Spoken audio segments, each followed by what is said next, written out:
Hola a todos, mi nombre es Ana Mariel Sturlesi y les doy la bienvenida a otra narración de Relatos, Historias de Crímenes. Marta del Castillo tuvo un último contacto con su madre antes de salir por la puerta de su casa y más nunca ser vista por sus seres queridos. Este es un caso colmado de sentimientos de impotencia, creados por la incertidumbre gracias al principal sospechoso. Sentimientos exacerbados por falta de pistas para dar con un paradero. Marta del Castillo Casanueva tenía 17 años para cuando desapareció el sábado 24 de enero de 2009.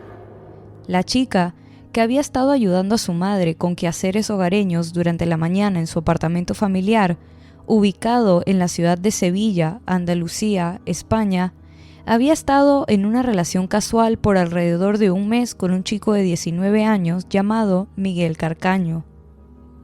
Alrededor de las 5 de la tarde, Carcaño tocó el intercomunicador del apartamento de Marta, aparentemente para pedirle que bajara.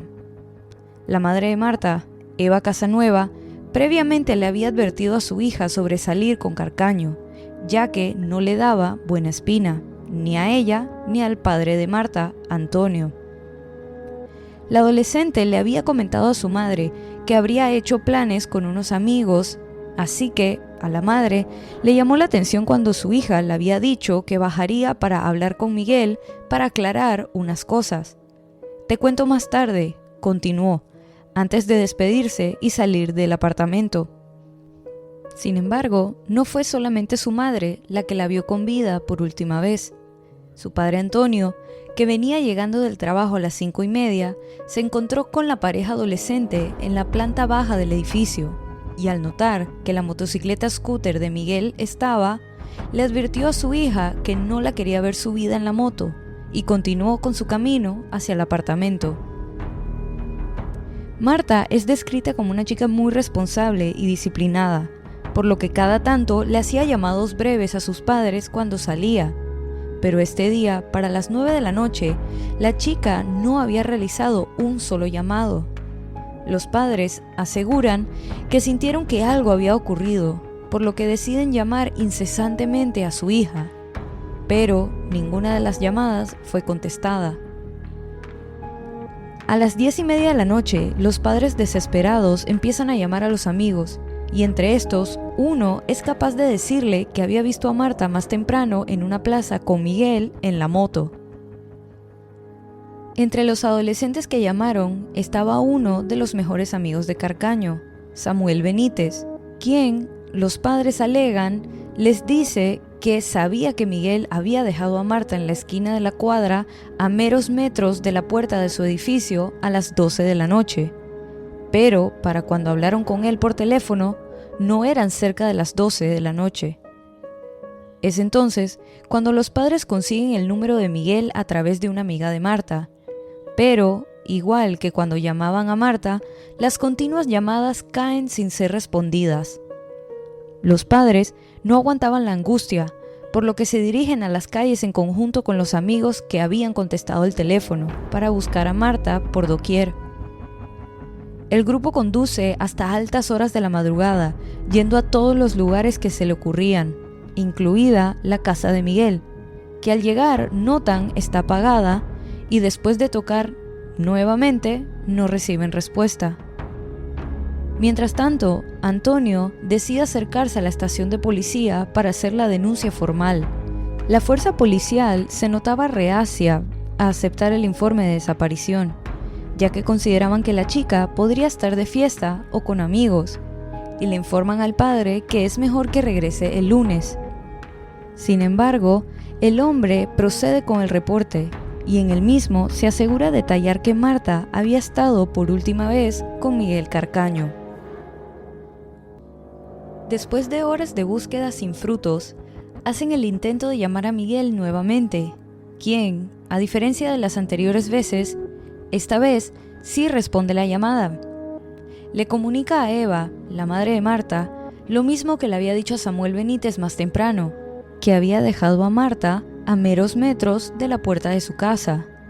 pero la madre de Marta estaba segura de que el chico sabía más de lo que decía.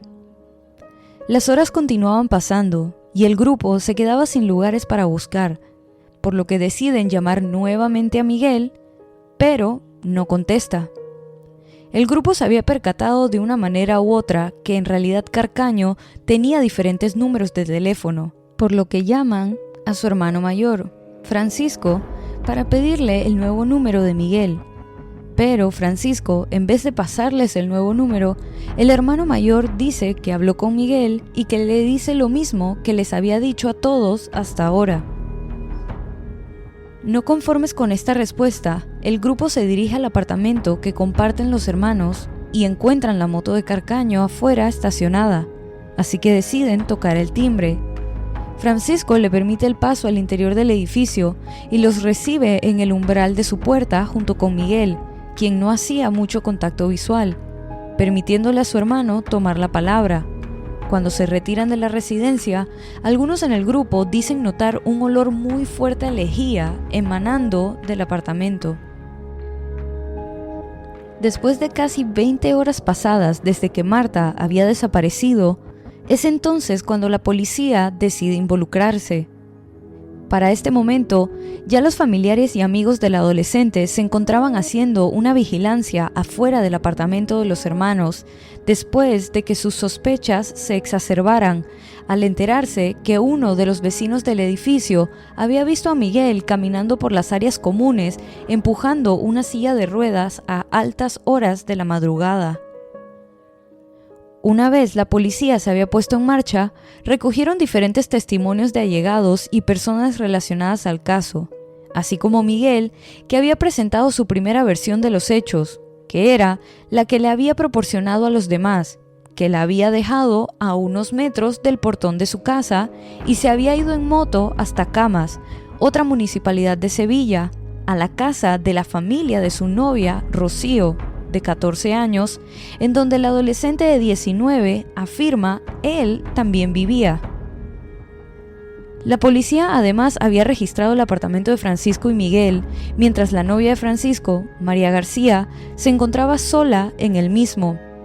La policía evidencia en su reporte que el hogar parecía muy limpio y que, igual que la familia, notaban el distintivo olor de lejía. Además, encontraron una silla de ruedas que sospechan es la misma con la que el vecino había visto a Miguel deambulando. Tras estos descubrimientos, la policía decide es mejor realizar un análisis más profundo del apartamento, esta vez en presencia del hermano mayor, Francisco.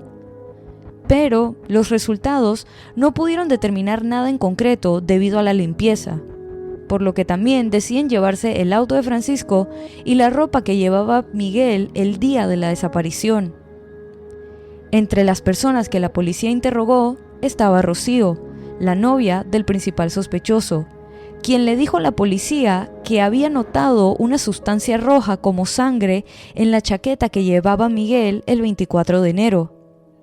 Después de varios días de estudio de ADN, la sustancia roja en el abrigo del sospechoso coincidía con el perfil genético de Marta. La policía estaba más segura que nunca que él no solo era el responsable de la desaparición de Marta, pero ahora de su muerte también. Una vez más, Carcaño fue interrogado, y al conocer el testimonio de Rocío y la existencia de pruebas forenses, se desplomó y confesó el asesinato. Pero, aunque la policía logró obtener una confesión, el caso se volvió más complicado. Según este primer testimonio y una reconstrucción de los hechos ocurridos en el interior de su apartamento, en la que participó voluntariamente, Carcaño explicó que había asesinado a Marta por accidente mientras discutían. Alega que el motivo de la pelea fue por la relación de Carcaño con Rocío, y alega que Marta lo amenazó con contarle todo a Rocío si él no terminaba su relación con ella. El arma homicida fue un pesado cenicero que nunca fue encontrado, pero que Carcaño afirmó haber utilizado para golpear a la chica en el lado izquierdo de la cabeza. Afirma además que ella cayó al suelo y que, Al apoyar su cabeza sobre el pecho de la chica, no podía oír los latidos de su corazón. Se retiró de la habitación un momento y se sentó en el pasillo a llorar, y regresó a la habitación para comprobar si tenía pulso una vez más, pero no pudo sentirlo. Momento en el que su amigo que mencioné antes, Samuel, llamó desde abajo tras haberlo llamado antes para que lo ayudara a deshacerse del cuerpo, arrojándolo a un río. Entre otras cosas, afirmó que el vehículo utilizado para trasladar el cuerpo era su propia motoscooter, pero las pruebas demostraron que no era lo suficientemente estable para transportar a 3 personas, aún sin contabilizar que una de ellas estuviera muerta, lo que llevó a la policía a creer que no estaba diciendo la verdad. Es así como entra a la participación del crimen una tercera persona y otro muy buen amigo de Miguel, conocido como el Cuco, un menor de 15 años cuyo nombre real es Francisco García. La policía había dado con él tras encontrar su ADN mezclado con el de Marta. Cuando el chico es ingresado al cuartel policial para interrogación, la policía dice se reventó a llorar y dice haber visto a Marta ensangrentada. En su propio testimonio, del que luego se retractó, el Cuco afirmó que llegó al departamento con Samuel Benítez, donde encontraron a Carcaño envolviendo el cuerpo en una manta bajo la supervisión de Francisco Delgado, el hermano mayor de Miguel. Alega que Francisco, al percatarse de su llegada, los amenazó a él y a su familia para silenciarlo. Le dijo a la policía que se quedó en el apartamento para limpiar las pruebas mientras los otros 3 se deshacían del cuerpo. La policía creyó que Delgado planeó la estrategia a seguir después del asesinato, basándose en este testimonio y en conversaciones telefónicas entre Carcaño y Delgado mientras ambos estaban en prisión preventiva. En una conversación, Delgado le dijo a Carcaño que no dijera nada porque la policía no tenía nada. Como la teoría de que trasladaron el cuerpo en la motocicleta parecía imposible, la policía creyó que lo trasladaron en el auto de Delgado. En el testimonio de Francisco Delgado, afirma haber pasado toda la noche en diferentes puntos de la ciudad. Luego de salir del departamento alrededor de las 9 de la noche, cuando llegó su hermano diciendo que tenía compañía. El hombre dice que regresó al apartamento a las 4 de la mañana, pero la policía dice que tiene pruebas que muestran que su teléfono estaba presente en el área de su apartamento en el momento en el que mataron a Marta. Pero, por muy simple que pareciera el caso, cada vez era más difícil investigarlo e incluso comprenderlo. Carcaño sorprendió a los policías cuando solicitó retractarse de su testimonio anterior y realizar uno nuevo. En esta segunda declaración, Carcaño atribuyó el asesinato a El Cuco, diciendo que había estrangulado a Del Castillo en la sala de Delgado mientras Carcaño estaba en el dormitorio bajo los efectos de sustancias. Después llamó por teléfono a Benítez y tiraron el cuerpo en un contenedor de basura en un cruce de calles. Carcaño afirmó que se había sentido presionado por la policía para dar su primer testimonio. Luego de este segundo testimonio, a los 3 imputados se les pidió que hicieran nuevas declaraciones y fueron confrontados con Carcaño y entre ellos para estudiar sus reacciones. Benítez y el Cuco afirmaron no tener ninguna relación y no haber visitado el apartamento de Delgado el día del crimen. También criticó la investigación policial el padre de Marta, Antonio, quien acusó a los sospechosos de engañar deliberadamente sobre la ubicación del cuerpo porque ocultaban crímenes adicionales contra su hija, llegando incluso a sugerir que el cuerpo de su hija fue incinerado en un crematorio en el que el padre de Rocío trabajaba. Pero, en una tercera reconstrucción de los hechos, Carcaño aportó otra versión en la que le echaba la culpa de todo al Cuco nuevamente, pero esta vez no solo lo acusó de asesinato, sino que también de violación. Algunas de sus declaraciones en este tercer testimonio no parecían ser creíbles para la policía.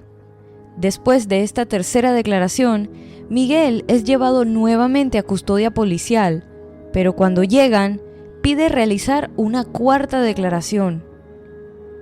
Esta vez, Carcaño dijo que había estado bebiendo, fumando y drogándose con Marta y el Cuco. Alrededor de la medianoche, los dos intentaron tener relaciones sexuales con Marta, y cuando ella se resistió, la golpearon y la llevaron al dormitorio, donde la amenazaron con un cuchillo y Carcaño la violó, seguido del Cuco. Después la ataron a la cama con cinta aislante y un cordón. Carcaño la golpeó con tanta fuerza que la hizo sangrar y la estrangularon juntos. El cuerpo fue disfrazado con 2 bolsas de basura, sacado del departamento en una silla de ruedas que anteriormente usaba la fallecida madre de Carcaño y arrojado al contenedor de basura, mientras el Cuco tiraba el cuchillo a una alcantarilla. Aunque esta versión no convenció del todo a las autoridades, explicó el hallazgo de una navaja en la alcantarilla frente al apartamento, la presencia de sangre de Marta y ADN tanto de Carcaño como del Cuco en el dormitorio, el hallazgo de células pertenecientes tanto a Carcaño como a Del Castillo en las maniguetas de la silla de ruedas, y el testimonio del vecino que se había encontrado con Carcaño cuando éste regresaba al edificio con la silla de ruedas vacía. Después de esta cuarta declaración, testigos de la misma afirmaron que Carcaño había mirado al magistrado a los ojos por primera vez y parecía haberse quitado un peso de encima cuando terminó. El abogado de Carcaño renunció a seguir representándolo pasado este punto. Cuando se le preguntó por qué había implicado a Benítez y había dicho que se había deshecho del cuerpo en el río, afirmó que le había dicho a la policía lo que querían escuchar. También negó cualquier implicación de su hermano, quien afirmó que había abandonado el apartamento a las 22:30 horas, explicando por qué la policía localizó su teléfono cerca de la zona a esa hora, 10 minutos después de que llegara Carcaño con Marta. Miguel Carcaño también negó haber hablado del asesinato con Rocío, en contradicción con el testimonio de la propia chica, que afirmó que él le había contado todo. Se estimaba que en el tiempo transcurrido entre la desaparición y la nueva versión de Carcaño habían llegado al vertedero unas 65,000 toneladas de basura. Por lo tanto, sería muy difícil localizar el cuerpo. Los empleados del vertedero y los policías revisaron sin éxito 65,000 toneladas en el transcurso de 32 días, a pesar de que conocían una zona concreta donde se vertió la basura en los días posteriores al asesinato. Tampoco encontraron ADN humano en los contenedores de basura que, según Carcaño, se utilizaron para deshacerse del cuerpo. Finalmente, la policía concluyó que Carcaño no había arrojado el cuerpo a un contenedor de basura y especuló que había confesado falsamente a una violación con la intención de obtener un juicio sin jurado en lugar de un juicio con presencia de un jurado. Su hermano, Francisco Delgado, fue liberado con la condición de que visitara el juzgado todos los lunes. Las razones incluyeron el hecho de que la participación de Delgado en el crimen parecía ser pequeña, si es que había tenido alguna, y que su coartada había sido confirmada en parte por otra información de seguimiento telefónico que lo puso en la carretera durante el tiempo que se cree que tuvo lugar el asesinato. El hermano mayor, que siempre había negado su implicación, hizo un comunicado de prensa acusando a su hermano de mentirle. Benítez también fue liberado y también el Cuco, quien había cumplido condena en prisión juvenil debido a su edad y había cumplido el tiempo máximo permitido para que un menor esté en este penal, que es 9 meses, por lo que fue trasladado a una casa con supervisión policial. El proceso judicial se inició más de un año después del asesinato de Marta, en abril de 2010. Miguel Carcaño fue imputado por 2 casos de violación, uno de asesinato, uno de los delitos contra la integridad moral y uno de profanación de cadáver. Francisco Delgado, su novia María García y Samuel Benítez enfrentaron cada uno un cargo de encubrimiento de delito, profanación de cadáver y delitos contra la integridad moral, y Delgado recibió un cargo adicional por amenazas. La versión del crimen de la Fiscalía siguió en gran medida a la cuarta versión del asesinato de Carcaño, con la afirmación diferente de que Delgado y García llegaron al apartamento después de Benítez y participaron en la eliminación del cuerpo. También mencionó a El Cuco como uno de los principales responsables, quien sería juzgado por separado en un tribunal de menores. Carcaño declaró ante el tribunal, afirmando esta vez que Del Castillo no fue violada, la mató solo con el cenicero y que se quedó en el departamento limpiando la escena del crimen mientras Benítez y El Cuco tiraban el cuerpo al río. Añadió que había acusado falsamente a El Cuco de violación y asesinato en venganza porque él había implicado a Delgado, su hermano, en el asesinato y que Benítez y El Cuco no llegaron hasta que el asesinato ya había ocurrido. Cuando se le preguntó a Carcaño que por qué había mentido tantas veces sobre el paradero del cuerpo de Marta, dice que se debe a que no sabe dónde se encuentra. Francisco Delgado afirmó que salió de la casa sin conocer a Marta ni saber que ella tenía una relación con su hermano, que la puerta del dormitorio de Carcaño estaba cerrada cuando él salió y que no se había fijado adentro de la habitación. Y dice que estuvo con su exesposa y su hija entre las 9 y las 11 de la noche, que posteriormente estuvo en su pub hasta las 2 de la mañana y luego en un bar diferente hasta las 4 de la mañana. Es ahí cuando decide regresar a casa y dice haber llamado a su novia, María García, para que lo dejara entrar al departamento. Negó haber amenazado a nadie ni saber dónde estaba el cuerpo, pero se negó a explicar qué quiso decir cuando se le escuchó decir que no había nada que buscar tras la desaparición de Marta del Castillo. María García testificó que le pidió permiso a Delgado para estudiar en su casa y que fue para allá después de haber llevado a su novio a su pub a 10 minutos antes de la medianoche. Afirmó no haber visto nunca a Del Castillo ni su cuerpo, pero que olió algo extraño detrás de la puerta de Carcaño y negó las acusaciones de que su testimonio pretendía fabricar una coartada para Delgado. Samuel Benítez testificó que nunca estuvo en el departamento y que no estuvo involucrado en el crimen, atribuyendo su confesión original a haber ayudado a deshacerse del cuerpo a la presión policial. Rocío declaró una vez más. Dijo que Carcaño le había contado cómo él y Delgado habían asesinado a Del Castillo durante una discusión. Limpiaron la escena del crimen, se deshicieron del cuerpo con la ayuda de otros dos en un área cerca de camas y que Miguel entró a la casa de Rocío a través de una ventana temprano en la mañana. La chica aseguró que Miguel la llevó al área donde se suponía que se habían deshecho del cuerpo, pero que ella no estaba segura de si estaba diciendo la verdad. Explicó las inconsistencias en sus versiones anteriores con la afirmación de que había sido amenazada. Su madre testificó que Carcaño había asesinado a Marta, pero que no había participado en la eliminación del cuerpo, y explicó que las inconsistencias en las historias de su hija se debían a que tenía una mezcla de miedo y estar enamorada de Carcaño. Un camarero que trabajaba en un bar en la vecindad donde vivía el sospechoso dijo que vio a dos individuos delgados con sudaderas con capucha empujando una silla de ruedas con un paquete grande a los contenedores de basura alrededor de las 2 de la mañana y luego regresando con la silla de ruedas vacía.